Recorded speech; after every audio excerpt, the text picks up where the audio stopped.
And that was it, no more conversation. And you had no idea that he was doing this in Oregon and then that he was doing this in Texas? I swear to God.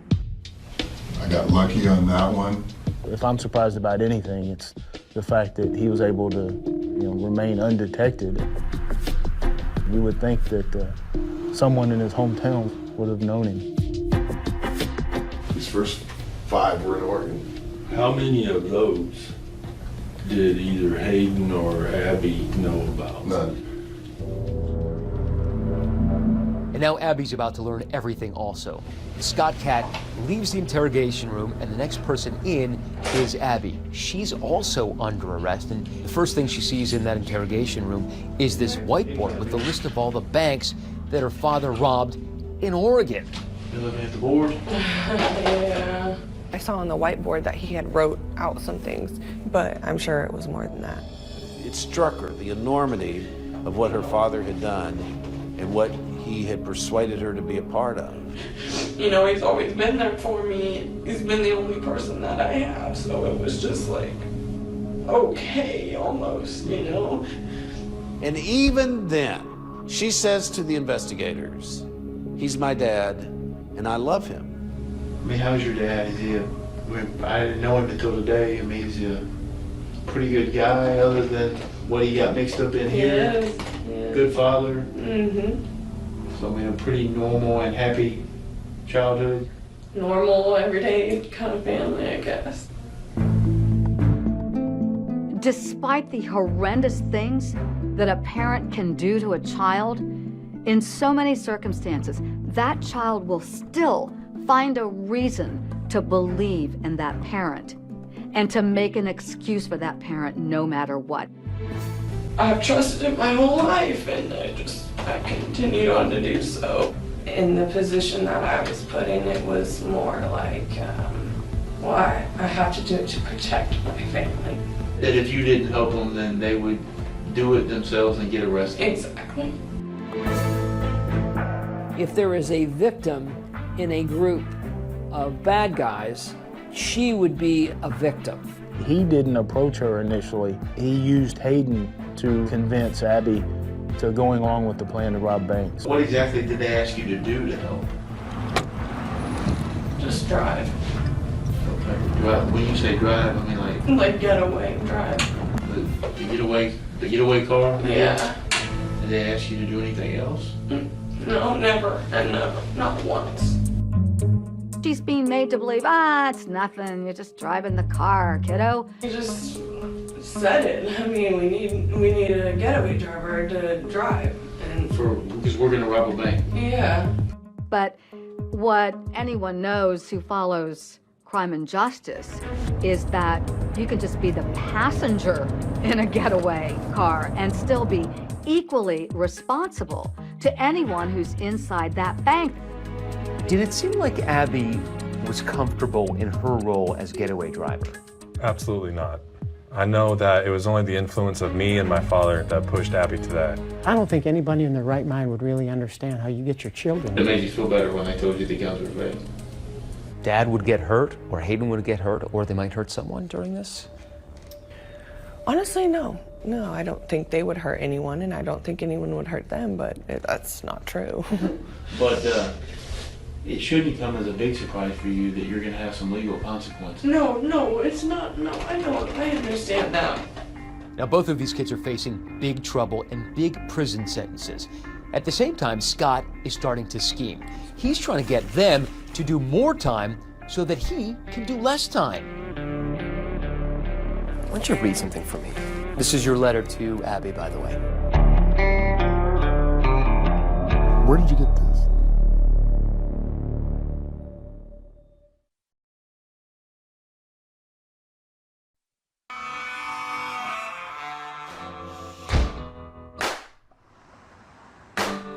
Now, they're only indicted for their second robbery in Texas, that heist at the First Community Credit Union. How many sins must I confess? And they're facing 5 to 99 years in prison. Texas, like most states, has an accomplice liability law. If you intended to be part family, and now they're in this Texas jail Hayden and Abby's lives are already completely changed. I never thought about jail or any of the repercussions from walking into the bank. This has been life-shattering for me. And I feel like now I've lost my mom and now I've lost my dad because most parents don't do that, so. No, parents are supposed to keep you away from trouble. Yeah, that's hard to deal with, to grasp onto.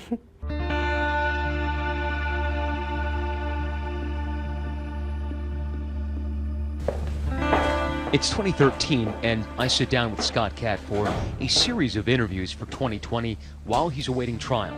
Scott. A little more to your right, just a little. Everybody good? We're rolling. What I'm struggling with is how your kids got involved, how they are sitting in jail right now. Is that a mistake? Is that an error in judgment? Or is that just, what is that? It's all of the above, you know. It's probably an error in judgment on all of us, and especially my part.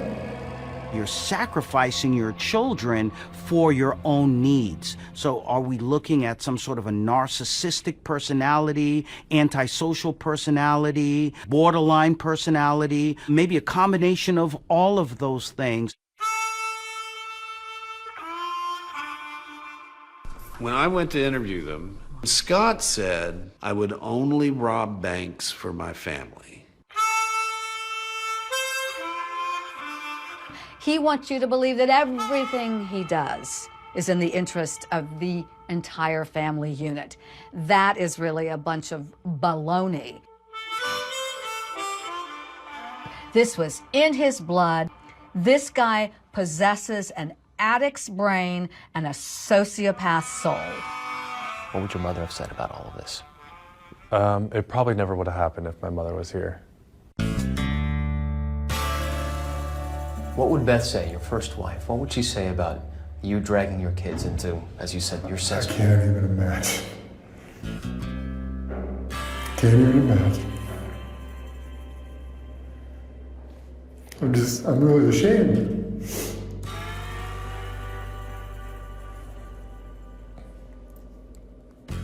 You would expect that a father who's convinced his kids to join in a bank robbery would, after they get caught, say, look, I'll take the heat. And that's how he starts. If you were offered a deal where you had to spend 25, 30, 40 years in prison in exchange for both of your kids going free, would you take it? For them going free?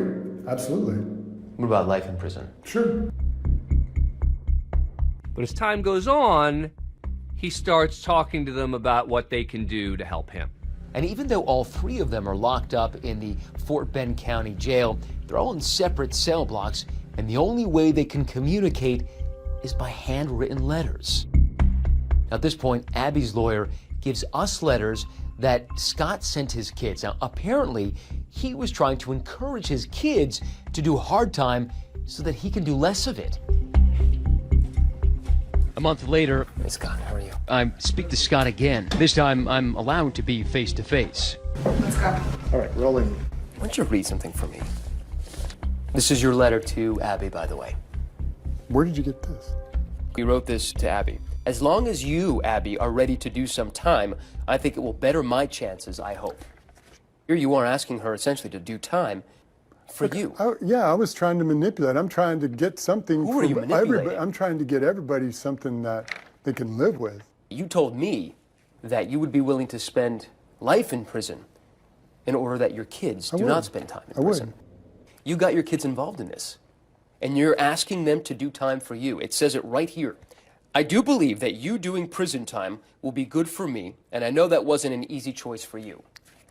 And that's what she said to me in the previous letter, that she was willing to do that. Wouldn't most parents say, I will take the entire blame here? I would love to, but they have so much evidence on everybody that what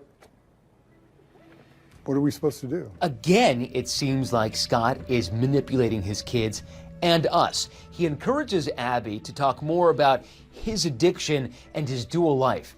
Why does he do that? To gain sympathy. You tell your daughter.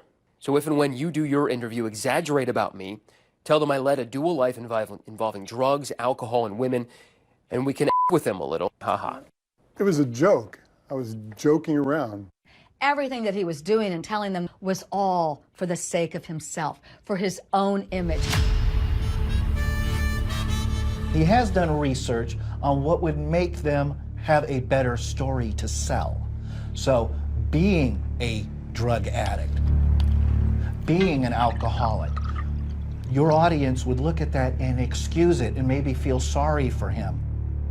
You clearly told your kids to manipulate us, just like you were manipulating them. I wanted to get some sort of, movement on my case. I was going to do anything to get that.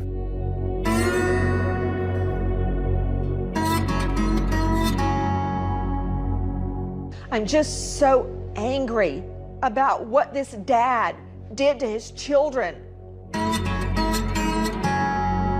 Angry as I am at Scott Cat, there was a moment I broke down in tears.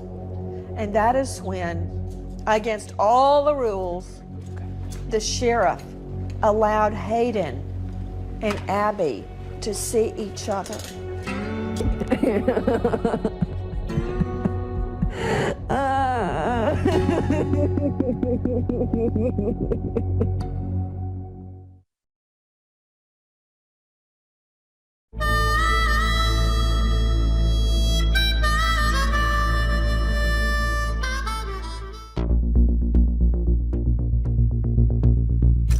A serial bank robber who disturbingly recruited his own son and daughter to help him during a string of holdups has learned his fate. Scott would have almost certainly been convicted at trial. He was facing up to 99 years. He would have been convicted on all counts and got a maximum sentence. He did a very smart thing, taking a plea deal. How do you plead to the offense? Are you pleading guilty freely and voluntarily? Yes. I hereby find you guilty of the offense of aggravated robbery, which is a first-degree felony. Ronald Scott Cat took a deal to avoid trial and the potential of life in prison. He was sentenced to 24 years behind bars. After the sentencing, a reporter asked Scott about the impact that his actions have had on his kids, and he seems to get genuinely emotional. They're pretty strong. And they'll be fine. It won't be easy for them, but they've worked hard. They know how to do it. Hayden Cat took his own plea deal and was sentenced to 10 years behind bars. Well, what do you expect prison life to be like? Hell. As close to hell on earth as you can get. Abby took a plea deal for 5 years behind bars. How do you plead to the offense? 5 years for an aggravated robbery conviction is a good deal for her. It's clear that prosecutors and the judge believed she was the least culpable of the three.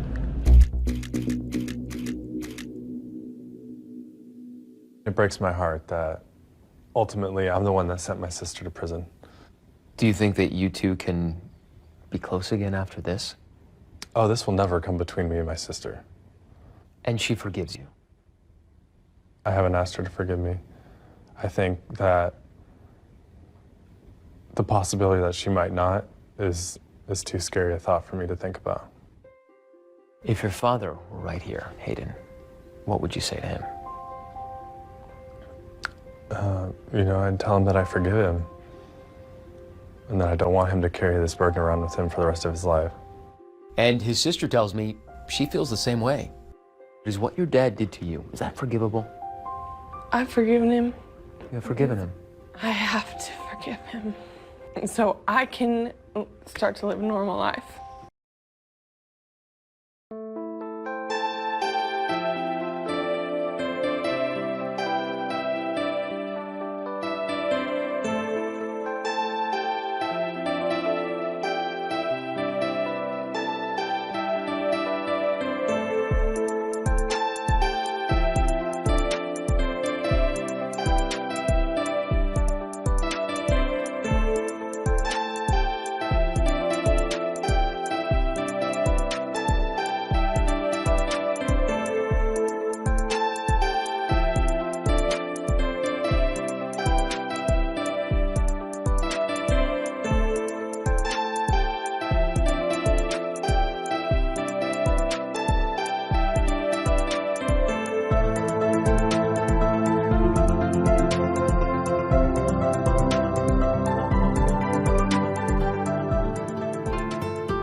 Swear I won't forget this, why do I regret this? In my mind reckless, thoughts are feeling endless. Sitting up I'm breathless, anxiety's infectious. I feel so defenseless, betrayed and embarrassed. I hate being open, I hate being broken. I feel like an ocean filled up with emotion. Anger ain't a potion, rub it on like lotion. I can feel it soaking, reopen, the scars have awoken.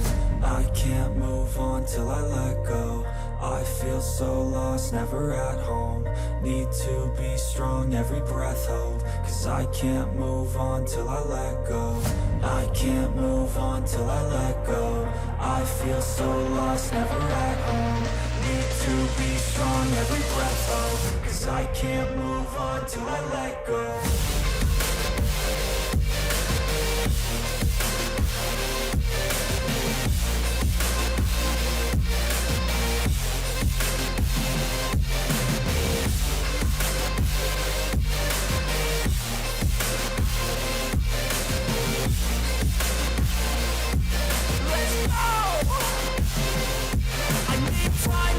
The pain makes it real. I don't wanna feel, I just wanna kill the bad thoughts and steal a good thought and feel. I'm just lost, I feel, I'm just lost to feel. I need time to heal, I can't steer the wheel. Cause this drive me kills, and it gives me chills. A nice road it feels, I slip off the peel and crash all the steel. Will I ever heal? I can't move on till I let go. I feel so lost, never at home. Need to be strong, every breath hold. Cause I can't move on till I let go. I can't move on till I let go. I feel so lost, never at home. Need to be strong, every breath hold. Cause I can't move on till I let go.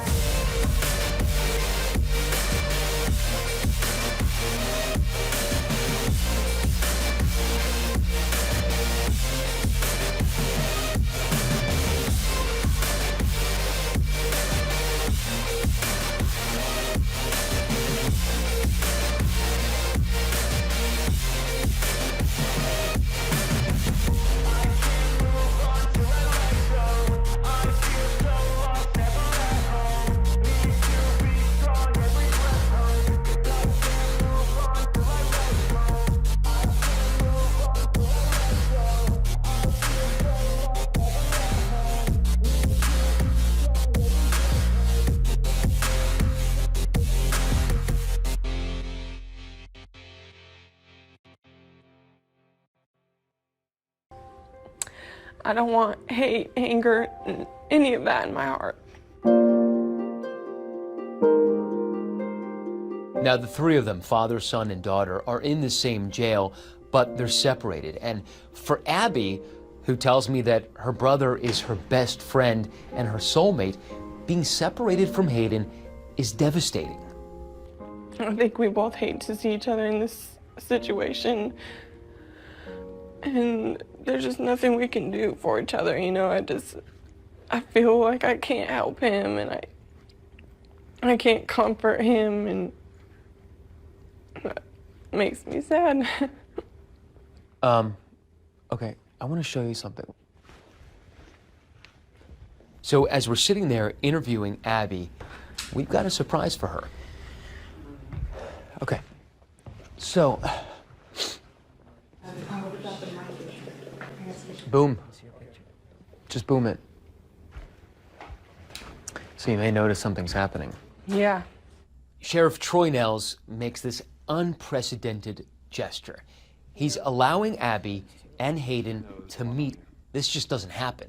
So with the help of the sheriffs, we asked if we might be able to bring Hayden in here for you to see him.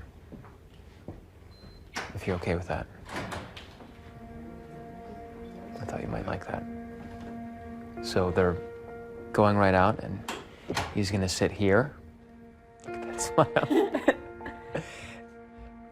How long has it been since you've seen him?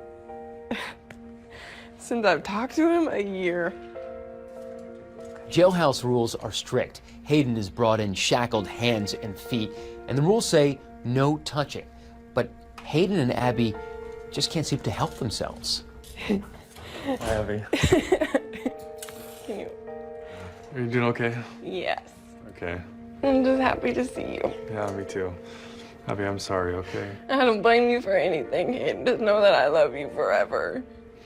I love you too. I don't blame you for anything. Nothing. Okay. And I want you to know that. Okay. We can see the future now, at least. Yeah. It's gonna be okay. Yeah. And we'll get to be normal brother and sister again. Right. I love you. I love you too. Can I give him a hug? No, I can't hug you. No? No. It's gonna be a long time until I see you. I know. So I'm glad. I know I can take care of myself, so I just worry about you, Abby. I'm fine. Okay. And then we get the sign from the sheriff. They can hug. If you guys want to give each other a hug, the sheriff says it's okay. Really? Oh.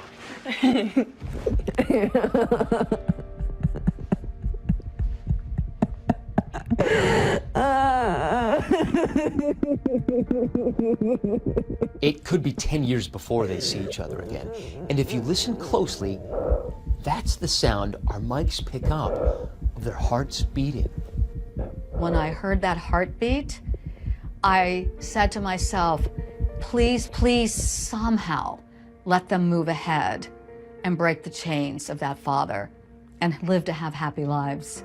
It'll be okay. I know.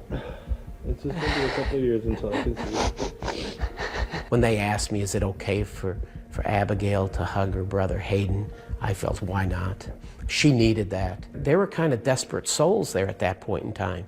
I don't want you to go. I know.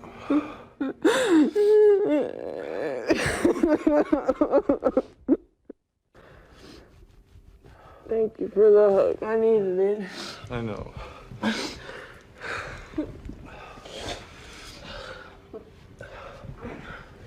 All right, we're gonna have to come back.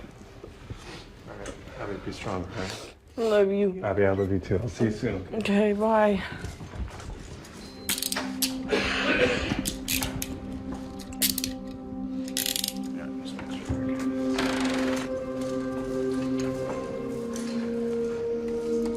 Allowing them to touch and hug that way, I felt was in many ways the beginning of some sort of a healing. There is a life thread between those two kids and even between the two kids and their father still.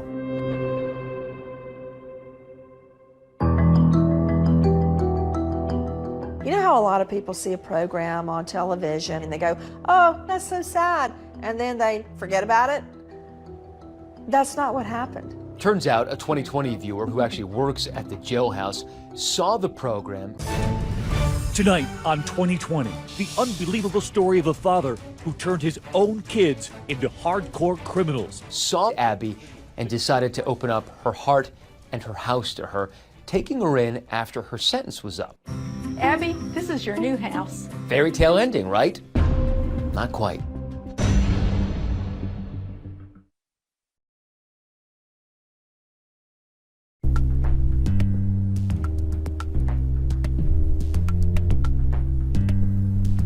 Let me tell you something about the prison system. You do not want to end up in a Texas prison. The temperatures go up over 100. When they say hard time, they mean hard time. After their sentencing, Scott and Hayden are shipped off to a Texas state prison. And Abby was almost sent to state prison as well. But then, in a real act of mercy, Fort Bend County Sheriff Nails did something pretty incredible. He arranged for Abby to stay in the local jail. I just feel that she's more of a victim in this, and I'm going to do my part to try to help see her become a productive member of society. So this was a really good break for Abby Catt, not to have to go to state prison and deal with hardened criminals. We had her enrolled in the GED program. She was learning how to sew. We were doing everything we could to set her up for success. It takes a little bit of time, too, to learn this, doesn't it? Yes. but I learned very fast, and we get a lot done in here. I don't think it's every day that you see a sheriff intervene and say, listen, have some mercy here. Can I check your work? To go out on a limb for a double bank robber, that never happens. So here's a second chance, another opportunity for you. And I thank you for that. So make me proud Yes, while you're sir, here. I will. All right? All right, very well. Thank you.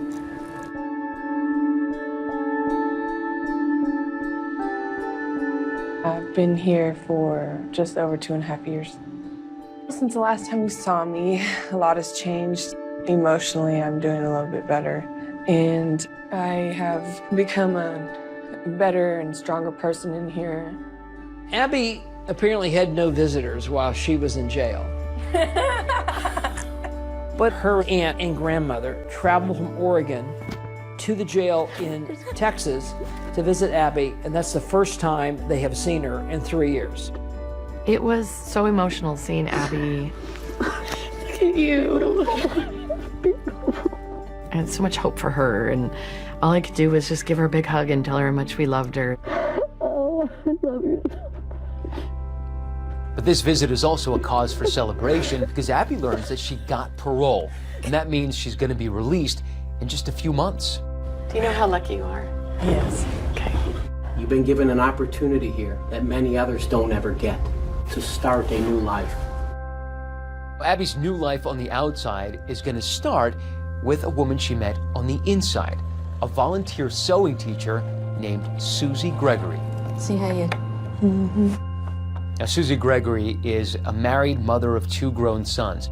And she watches the original 2020 piece. After he feels remorse, but he's still going to have my best interest through all of this.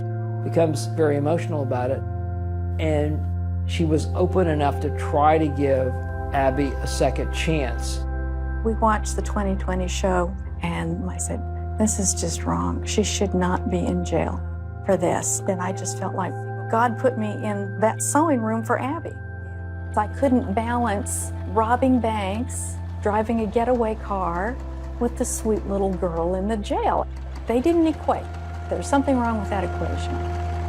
I said, how would you feel if I would find someone in our church that would be willing to take you in when you got out? And she said, well, could I meet them first? And I said, well, I was kind of thinking about Steve and I. And she said, oh, I would love that. Thank you for everything. Oh, you're welcome.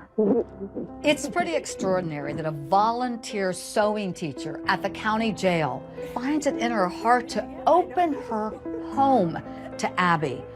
Gives you hope about the human race. To put herself out there to try to help Abigail, just incredible. Not anyone would just do that. It's an amazing story.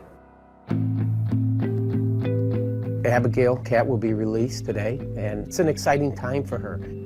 So this is a big day, a new beginning. Go ahead. They finished one? Well, 2 years and 10 months. I walked her out of the facility and told her, you have a second chance? I believe I even told her not to let me down. I put myself out there for her, like several other people did as well. I gave her my phone number, said, Abby, call me anytime. I feel great. I'm ready to go. It was the first day of the rest of her life. She had people who really cared about her. She had a plan to go to college. She really wanted to do the right thing. So who are you calling now? Everybody. Everybody. Time to go home. The idea that Susie took her in, there's a certain risk with that. Yay, we're home. Finally. Abby, this is your new house. And here's your room. Make yourself at home.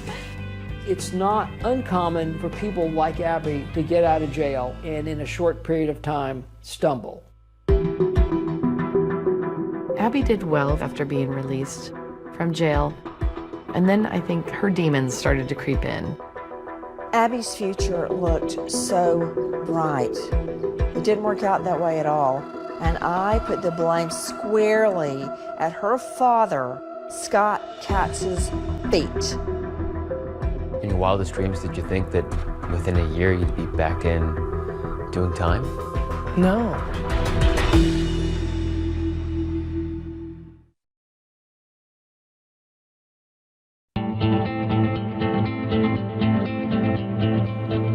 It's been years since I've last seen Abby, and the last time we saw her, we thought that things were looking up. Well, it didn't turn out that way. The last time we saw Abby, she was walking into a loving home with everything mapped out for her to start all over again. Take me back to 2015. What was it like living with Susie? It was amazing in some areas. In other areas, it was so different. What was different about it? Some of the rules, and You just came from jail. Could any rules be any worse than the jail? Right, but I didn't want any rules. Our number one requirement was that she attend church on Sunday morning. We said school night, you really need to be in by 10 o'clock because you're going to have to get some homework done. On the weekends, you need to be home by midnight. Those were our rules. And she just started not coming home at all at night, or coming home at 2 or 3 in the morning. My problem is that the only people that I knew were the people I had met in the jail. I'm bored. I need someone to hang out with. And slowly that kind of takes you down the wrong path. Where did this wrong path lead you? Maybe there was a little drugs involved here and there. Just the ripping and running. After Abby was not coming home for several days on end, we told her we would change the locks if she didn't come home, and she didn't. So we changed the locks. I would say in the end, I just left. It was really hard. I really considered Abby to be the daughter of my heart. We let her see a family that cared for each other, that didn't rob banks. But it just seems like the more I reflect on it, I feel like she just wasn't ready for it. People think leaving prison, hallelujah, you're out, you're free, it's a new life, but people don't understand that's a whole different set of challenges trying to reintegrate back into society. Abby ends up in Laredo, Texas. She gets a job driving a pilot car for wide loads. Laredo's a border town, 150 miles south of San Antonio. Thousands upon thousands of trucks go by there every day. And that's where you met Ricardo Gonzalez, right? Yeah. Little eye roll there. Yeah. Why? Because I'm just gonna say he's just not a good person.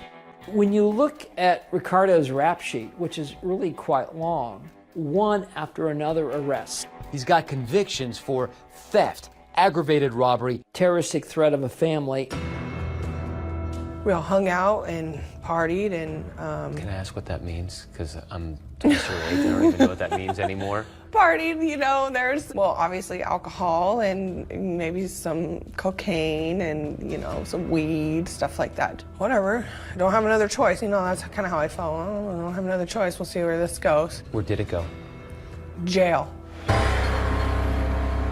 It's 1:30 a.m. in August 2016, and Abby goes with Ricardo Gonzalez to a Stripes gas station in Laredo. I was high, passed out. I had parked at the Stripes while he was going to put gas in the car, and I ended up falling asleep right away. What happens? Next thing, I was woken up by the police knocking on my window. Pulled me out of the car and onto the ground and handcuffed me. So they say, do you realize that he's over here robbing people in the store? And I said, no, I didn't realize that. I'm sorry. She ends up in the car with a guy who allegedly holds somebody at gunpoint. Well, that's clearly a parole violation. Clearly, she's back in trouble again. Come on. Wow. Deja vu. All over again. Ricardo pleads not guilty to aggravated robbery, and his trial is scheduled this fall. Abby is never indicted for the holdup at the gas station. However, she has violated her parole. She had not been regularly reporting to her parole officer for the previous crime. And she gets held in this jail for over a year. When you're sitting in that jail in Laredo, did you think about Sheriff Nels? And you had promised him that you'd stay on track. Of course. Didn't that go through your mind? Of course. And not just him, but everybody that was involved. And myself, too. I was disappointed in myself just as much as everybody else was disappointed in me. But it's always better to be in jail than it is to be dead. Did you ever think growing up that that's the kind of thing that you would say to yourself in your head? It's better to be in jail than being dead? Oh, no. I would always say I would never go to jail. What happened was reality. It's not an easy fix. But going back to a behavior that is inappropriate is really just part of the long healing process. The person who has set all of this in motion, Scott Catt, declined to do another interview with us. But Abby says that she has visited him in prison and still forgives him. I think sometimes I blame myself more than him. But he invited you to go on a bank heist. I know he loves me. I know he loves me as his daughter. So it's hard sometimes to really get what happened. How often do you think about your brother? Every day, yeah. Both of them every day. I'm definitely waiting on them to get out. If you could send a message to Hayden, what would you say? I love you. Anything else? No, just I love you. Waiting on him to come home, for sure. Waiting on Hayden to come home. I just want him to be okay when he gets out, because I know how hard it was for me. Just worry about him, because he's really got to be strong when he gets out. He has no idea. He has to be so strong. Life out here is just different from in there. Right after our interview with Abby, we got a chance to bring her together again with Sheriff Troy Nels, who tried so hard to help her after her first arrest. I want to have an opportunity to say a few things to her.